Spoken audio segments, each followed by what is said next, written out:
Bom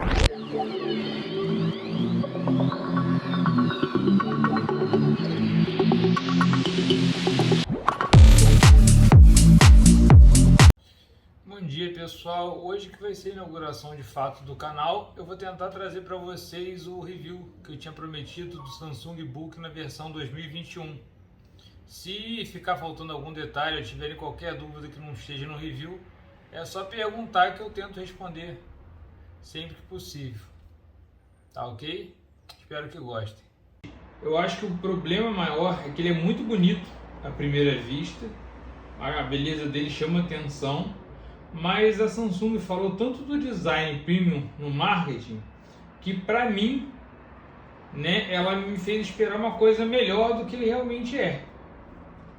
E logo de cara, como eu falei, a questão do material, do plástico utilizado, da estabilidade, né, que às vezes a Samsung peca, tem alguns modelos mais tops dela, mas esse daqui realmente eu achei, não sei, me assustou um pouco, principalmente por ela falar dessa abordagem de design premium.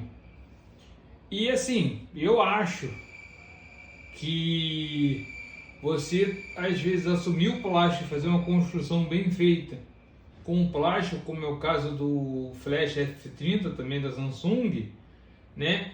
Apesar de ficar com uma cara menos corporativa, às vezes é uma decisão acertada, porque, ou pelo menos que eles não falassem nada de design premium, deixasse você avaliar por si só. Para mim o principal problema foi a diferença do que foi anunciado para o que eu vi. O que me assustou mais foi isso. Apesar da Samsung ter facilitado no acesso aos upgrades, né, que você não precisa tirar mais essa tampa toda de baixo para ter acesso ao HD e a RAM, uma parte ruim seria que você não tem como fazer isso se você não tiver nenhuma ferramenta. Você vai precisar ter no mínimo uma chave Phillips de precisão, daquelas bem pequenininhas, para ou tirar, né, a proteção que eles colocam aqui na memória RAM, ou encaixar a baia do HD onde o HD se fixa. Mas, parar de falar de coisa ruim, uma boa notícia é que, pelo que eu vi, ele vem com só um slot ocupado. Ele vem só com uma memória RAM de 8 GB, então se você quiser expandir para 16, é fácil você comprar mais um pente de 8 GB, né, preferencialmente nas mesmas especificações, e fazer o upgrade. A tela, que particularmente foi o fator que me fez desistir desse notebook, né, é um dos componentes mais caros realmente, onde os fabricantes normalmente economizam. E se você partir do princípio que é um notebook de entrada, o fato dele ter vindo com a resolução Full HD já é uma ótima pedida, né? Mas para mim, acho que talvez mais do que a resolução, o ângulo de visão prejudicou muito a percepção da tela, a distorção das cores por conta desse ângulo de visão. E eu acho também que, inclusive, que a Samsung ela foi bem feliz em escolher esse fundo de tela padrão para o notebook. Por exemplo, o que vocês estão vendo de onde o celular está gravando o vídeo, eu sentado na mesa não tenho a mesma visão. Aquela faixa de cores por cima, a última faixa de cores, fica praticamente invisível quando eu sento na frente do notebook. Então, eu já passei por isso em vários notebooks. Não é uma coisa exclusiva desse modelo, mas é muito chato. Às vezes você precisa que alguém veja o trabalho que você está fazendo e a pessoa vai chegar, ela não vai ter a mesma visão que você. Para mim, isso foi o principal problema que acabou comprometendo esse notebook para mim. De modo geral, achei a performance um ponto positivo, né, Samsung Book, o processador i5 de 11ª geração se saiu melhor do que o i7 de 10ª geração, e apesar de ainda ser limitada, a placa de vídeo Iris Xe também é um bom avanço em relação ao UHD Graphics. Ela roda até alguns jogos, se você limitar um pouco as configurações, ela roda bem legal. Eu cheguei a fazer o teste aí com Tomb Raider, Resident Evil e Resident Evil 6. E esses outros aí eu tive problema para baixar, mas o Mafia 3 foi o único que eu tive realmente problema para rodar. Eu não consegui. Ficou com entre 8 e 12 FPS. Não sei se faltou alguma configuração baixar, mas ficou bem prejudicada a performance. E para o nível de notebook de entrada, né, a performance é um ponto positivo, e essa 11ª geração de processador da Intel, em conjunto com a placa de vídeo Iris Xe, mostra que agora a gente pode elevar um pouquinho o nível dos modelos básicos. Ele se sai bem, inclusive, em jogos mais básicos e limitando a configuração. Dos jogos que eu testei, que foram Tomb Raider, Resident Evil 6 e Resident Evil 2, rodaram super bem. Porém, o Mafia 3, não sei se faltou ajustar alguma configuração, diminuir sombra, diminuir coisas que consomem mais processamento gráfico, né? Mas o Mafia 3 eu tive um desempenho muito ruim, ficou entre 8 e 15 FPS a jogabilidade nele praticamente impossível, né? Uma coisa que pode ajudar também aumentar essa performance nesse notebook é você expandir a RAM com outro pente de 8 GB, já que a memória de vídeo é compartilhada com a memória RAM. Então, se a memória RAM estiver sendo toda consumida, ou boa parte dela, a placa de vídeo não vai conseguir entregar todo o desempenho que ela poderia. Outra coisa também é que com esses jogos aí eu praticamente lotei o HD, então o SSD no caso, né? Então um segundo SSD ou um HD para ele, para armazenar dados, de repente é um bom negócio também. Contudo, se você for somar aí o valor de um segundo SSD e da memória RAM, esse notebook já passaria a concorrer com modelos em outro patamar. O áudio dele também achei bem razoável, principalmente que aqui talvez não ouçam tão bem porque é meio barulhento, mas em comparação com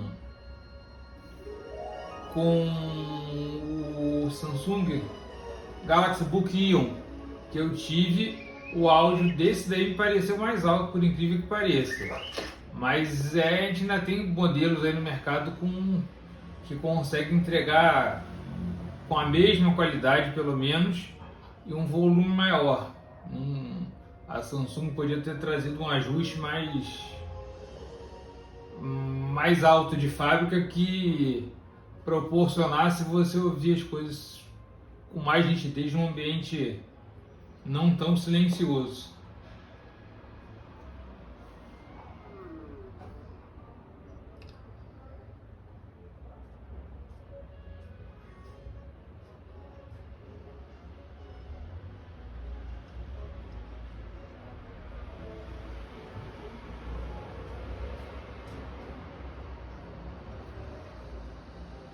A bateria tem capacidade de 43 Wh.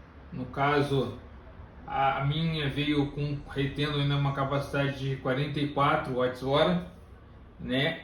E com isso eu tenho conseguido uma duração entre 2 e 6 horas longe da tomada aproximadamente. Com uso pesado ele fica em torno de 2, com um uso mais leve de navegação, edição de texto, coisa básica mesmo, eu consigo chegar em torno de 6 horas com ele. Comparado, por exemplo, com que parece estar na mesma categoria dele, que é o Lenovo S145, a bateria do Lenovo S145, se não me engano, é de 35 Wh. Então o Samsung Book consegue entregar uma duração um pouco melhor, justamente por ter uma capacidade maior de bateria. Em matéria de conectividade, tanto o Wi-Fi quanto o Bluetooth funcionam muito bem. De alguns modelos, de alguns anos para cá, eu realmente não tenho tido problema, que era frequente, e nesse daí não foi diferente. Não tive problema nenhum com a estabilidade do Wi-Fi, nem com o funcionamento do Bluetooth, pareamento e estabilidade também. E em matéria de conexão cabeada, você vai ter aqui do lado direito uma entrada USB 2.0, um leitor de cartão microSD, e na esquerda ele vai ter uma entrada combinada para fone e microfone, uma USB tipo C, uma USB 3.0, além da HDMI e da entrada de rede.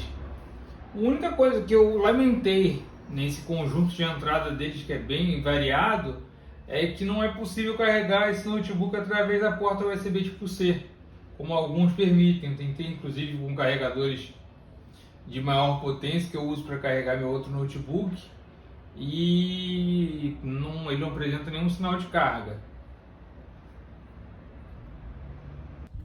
Agora o que todo mundo deve estar se perguntando é se vale ou não vale a pena comprar esse notebook, o Samsung Book 2021. No caso específico, essa versão com Intel Iris Xe e processador Core 5. Na verdade, depende. Se o seu teto de gasto fica realmente em torno de 4.000, não pode passar disso, ele vai te entregar uma boa performance. E na situação hoje que o mercado está inflado, está tudo com preço lá em cima, ele pode sim ser uma boa opção. Agora, se o seu uso for mais básico, você ainda tem notebooks mais básicos no mercado que já vem com SSD, e você pode fazer uma economia e na prática ter mesma coisa que esse daqui entrega. Você tem que ver se você realmente precisa desse pouco que ele entrega mais em termos de potência. Agora, quando você vai falar em jogos ou em programas de gráficos pesados, eu sugeriria ou esperar ou tentar fazer um investimento um pouco maior.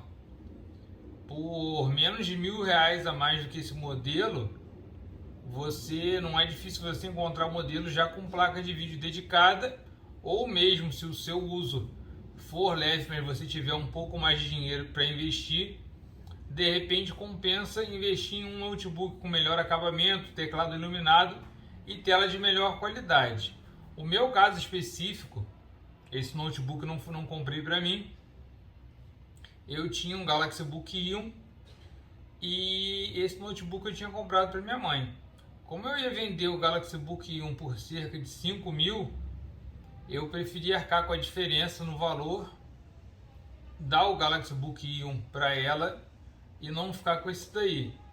Para mim, o principal gargalo dele, como eu comentei, foi a tela.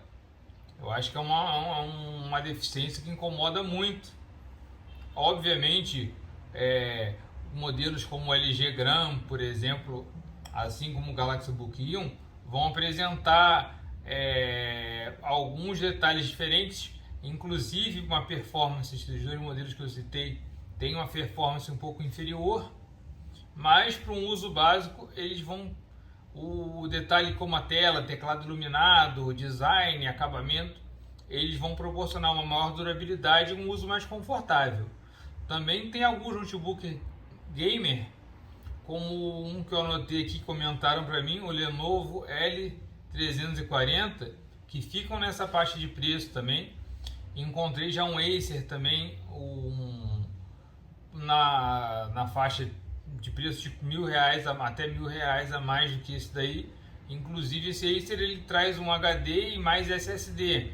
Então, no preço que eu paguei, eu acho que compensa mais pesquisar e balancear muito bem suas necessidades, porque acho que vai ficar num público bem específico, que você pode tanto procurar algo melhor, algo um pouquinho com uma potência que vai realmente atender, ou procurar economizar.